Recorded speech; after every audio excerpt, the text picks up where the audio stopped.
সম্প্রতি সোশ্যাল মিডিয়াতে জনপ্রিয় হওয়া ওয়াটার ফাস্টিং জিনিসটা আসলে কি? এটা কিভাবে করা হয়? এর উপকারিতা কি? এর অপকারিতা কি? এটা কারা করতে পারবে? কারা এটা করতে পারবে না? এবং দীর্ঘমেয়াদী এই প্র্যাকটিসটা করা যাবে কিনা? এই প্রশ্নগুলো নিয়ে আজকে একটু আলোচনা করব। আসসালামু আলাইকুম। আমি doctor Rafsan, Dhaka ever care হাসপাতালে অ্যানেসথেসিয়া অ্যান্ড পেইন মেডিসিন বিভাগে অ্যাসোসিয়েট কনসালটেন্ট হিসেবে কর্মরত আছি।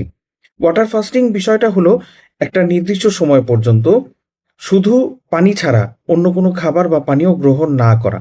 সেটা হতে পারে ৪-৫ ঘন্টা বা ৮-১০ ঘন্টা, ২৪ ঘন্টা কিংবা ৪৮ ঘন্টা, ৭২ ঘন্টা এরকম একটা নির্দিষ্ট সময় পর্যন্ত হতে পারে পানি ছাড়া অন্য কোনো লিকুইড বা সলিড খাবার গ্রহণ না করা।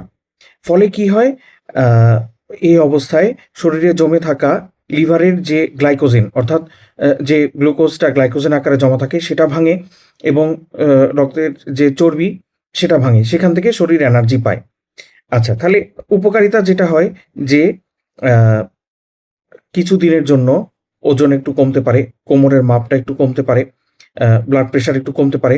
আ ডায়াবেটিসে দেখা গেল যে ইনসুলিনের রিকোয়ারমেন্ট একটু কমতে পারে বা সুগারের মাত্রা একটু কমে আসতে পারে। কিন্তু এর যেটা অপকারিতা সেটা হচ্ছে আ ওয়াটার ফাস্টিং এর ফলে শরীরে ব্লাড গ্লুকোজের পরিমাণ কমে যেতে পারে, রক্তের লবণ কম বেশি হতে পারে। গ্লুকোজ কমে গেলে যত ধরনের কমপ্লিকেশন সেটা হচ্ছে মাথা ঘোরা বা মাথা ঝিমঝিম করা, মেজাজ খিটমিটে হওয়া থেকে অজ্ঞান হওয়া পর্যন্ত হয়ে যেতে পারে। ব্লাড প্রেশার কমে যেয়ে এই রিলেটেড কমপ্লিকেশন হতে পারে। শরীর অনেক বেশি ডিহাইড্রেটেড হতে পারে। কিডনির সমস্যা হতে পারে। আ হার্টবিট ইরেগুলার হতে পারে। শ্বাসকষ্ট হতে পারে। এমনকি হার্ট ফেইলিউর পর্যন্ত হয়ে যেতে পারে।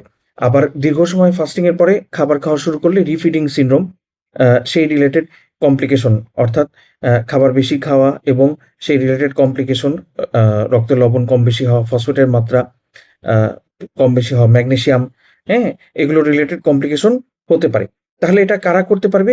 এটা কেবলমাত্র বিশেষজ্ঞ ডাক্তারের তত্ত্বাবধানে থেকে সম্পূর্ণ সুস্থ মানুষ যারা, যাদের এক্সট্রিম কোনো কোমরবিডিটি নেই, তারা ডাক্তারের তত্ত্বাবধানে থেকে করতে পারবে। কিন্তু যাদের বয়স অনেক বেশি বা অনেক কম, যেমন বয়স্করা বা শিশুরা, যারা প্রেগন্যান্ট লেডি, যাদের ক্রিটিক্যাল কোনো ইলনেস বা কোমরবিডিটি আছে, যারা ডায়াবেটিসের রোগী, ইনসুলিন কিংবা ওরাল হাইপোগ্লাইসেমিক ট্যাবলেট আ বা ওষুধ নিচ্ছেন, হ্যাঁ? যারা কিডনির রোগী, লিভারের রোগী, হার্টের রোগী, হ্যাঁ?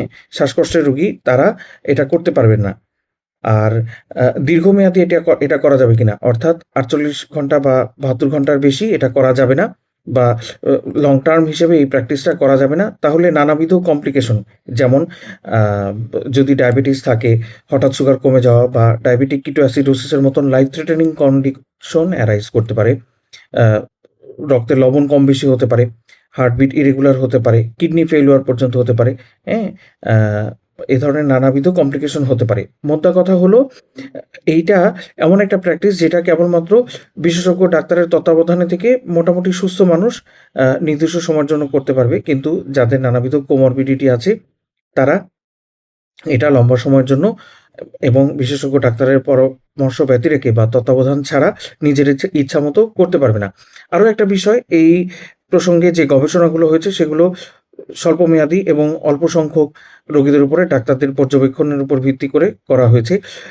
ফলে দীর্ঘমেয়াদী এই আ প্র্যাকটিসটা করলে যে ওজন কমা বা আ ব্লাড সুগার কমা বা ডায়াবেটিসের ওষুধের রিকোয়ারমেন্ট কমা, এই ধরনের কোনো এফেক্ট এটা দীর্ঘমেয়াদী সাস্টেইন করবে কিনা সেই বিষয়টি এখনো নিশ্চিত নয়। কাজেই এটা কোনো ম্যাজিক চিকিৎসা নয়। এটা করলে অবশ্যই বুঝে বিশেষজ্ঞ ডাক্তারের তত্ত্বাবধানে করতে হবে। আদারওয়াইজ এটা করতে গেলে জীবনের জন্য হুমকি স্বরূপ হতে পারে। সবাই ভালো থাকবেন, সুস্থ থাকবেন। ধন্যবাদ।